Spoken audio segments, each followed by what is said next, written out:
Mega wealthy corporations can purchase almost unlimited power with their unlimited money. This rigs the game, sticks the middle class with the majority of the tax bill, and leaves them irrelevant in the political game. So how can we fight back?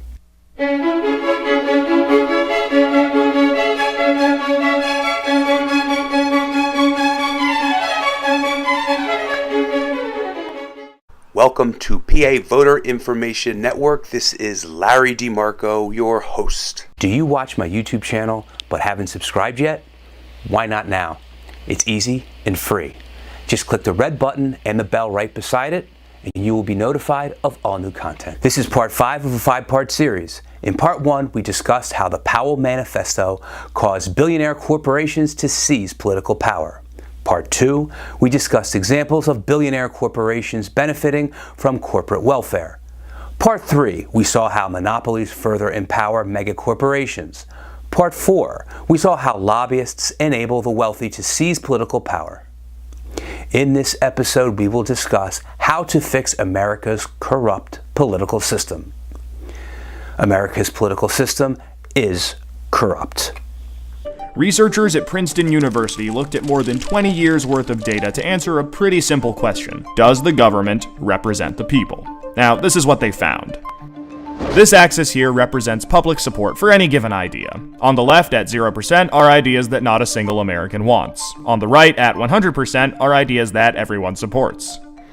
This axis represents the likelihood of Congress passing a law that reflects any of these ideas, from a 0 to a 100% chance. On this graph, an ideal republic would look like this. If 50% of the public supports an idea, there's a 50% chance of it becoming law. If 80% of us support something, there's an 80% chance.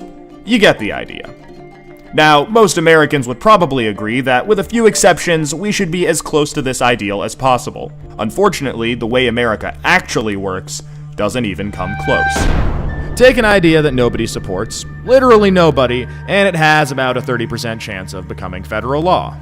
Now, take an incredibly popular idea, the most popular idea this country has ever seen, and there's also about a 30% chance of it becoming law. This means that the number of American voters for or against any idea has no impact on the likelihood that Congress will make it law. Put another way, and I'm just going to quote the Princeton study directly here, the preferences of the average American appear to have only a minuscule, near zero, statistically non-significant impact upon public policy. So if you've ever felt like your opinion doesn't matter and that the government doesn't really care what you think, well, you're right. But there's a catch. This flat line only accounts for the bottom 90% of income earners in America.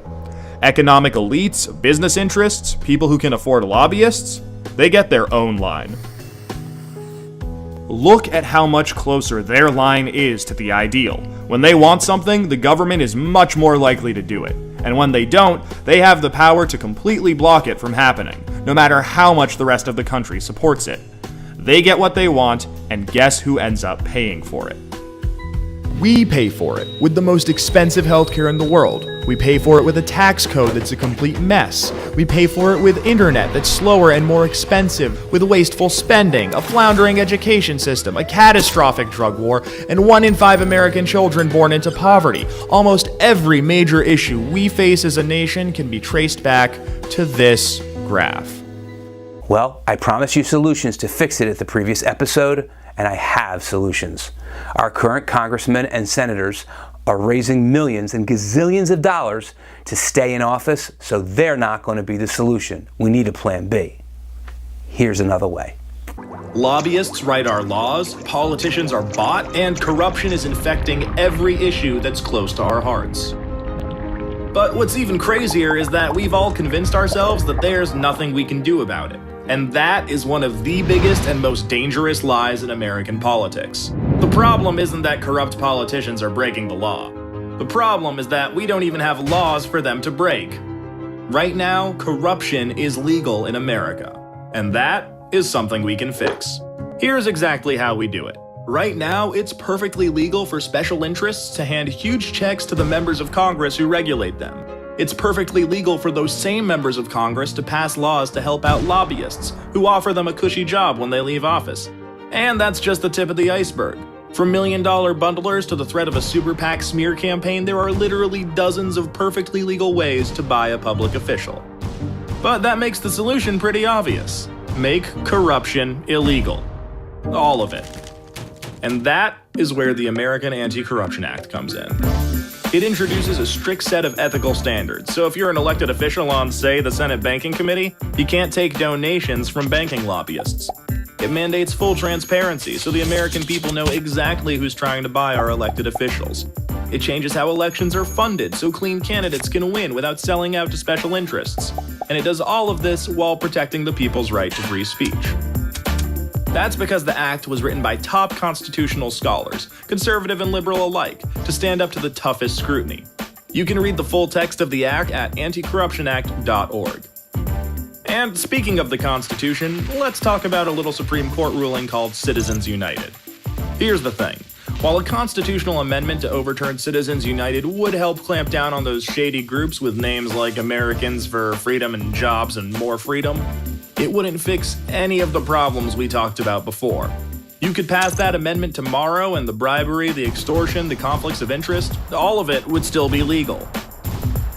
But in a weird way, that's actually good news because it means we can solve a huge part of this problem with a plain old law. The question is, how do we get it passed? I mean, asking Congress to do it is like asking a fox to put a lock on the henhouse.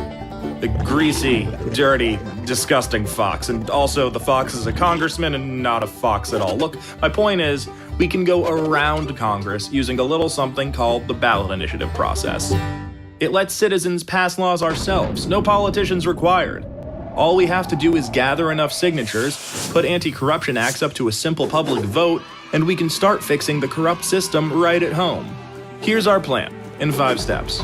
First, we'll need a law to pass. One that, actually fixes things. Okay, Anti-Corruption Act. Check. Next, we need to bring conservatives and progressives together and get organized. It's the only way to build enough power to defeat the politically entrenched and well-funded opposition. We're in good shape there, though, because everyone already agrees we need to fix our corrupt system. In fact, local Tea Partiers and progressive activists actually teamed up to pass America's first Anti-Corruption Act in 2014. And the movement has racked up even more victories since. There are more than 22,000 cities in America where we can use the ballot initiative process to pass locally tailored anti-corruption acts. And this really matters. We're protecting our communities from corruption, so our schools, hospitals, local resources, and jobs are no longer under the constant threat of getting sold out to special interests. Plus, citywide initiatives and resolutions build momentum for the most powerful way we can go around Congress: passing anti-corruption acts in states. State acts not only clean up statewide corruption, they change how elections are funded so clean candidates can win office without selling out to special interests. That goes for federal candidates from that state, too. Once we pass these state laws, we can send a new wave of representatives and senators to Washington.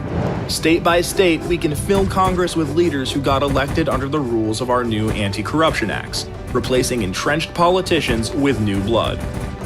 See how this works? By taking the fight to the states, we can fix Congress from the outside. And when these new representatives get to Congress, free from dependence on special interests, they'll be free to vote for and pass the American Anti-Corruption Act at the federal level to fix this problem for good. So that's the plan, and 500,000 Represent Us members couldn't agree more. This last video was taken from a nonprofit, represent.us/start, and they invite you to this link where you can learn more and join a Pennsylvania chapter or any chapter in your state. If you're interested in starting a chapter in Eastern Pennsylvania, where currently one does not exist, please email me at larrydemarco4@gmail.com and we can start one together. If you are watching this and you're not in Pennsylvania, you might be able to join a chapter that has already begun. Please note the anti-corruption movement is nonpartisan, Democratic and Republican, whereas partisans see corruption only in the opposite party. Old assumptions used to be Democratic versus Republican, but now the new way of thinking is anti-establishment versus establishment. Both parties, Democrat and Republican, have attracted billionaire corporate influence and are guilty of corruption and undue influence of money. Thanks for watching. This has been the last part of a 5-part series. If you like this episode, please share it with the people on your contact list and social media friends. Please comment in the space below. Let's share some thoughts. For now, I'm signing off. Tune in next time. Bye for now.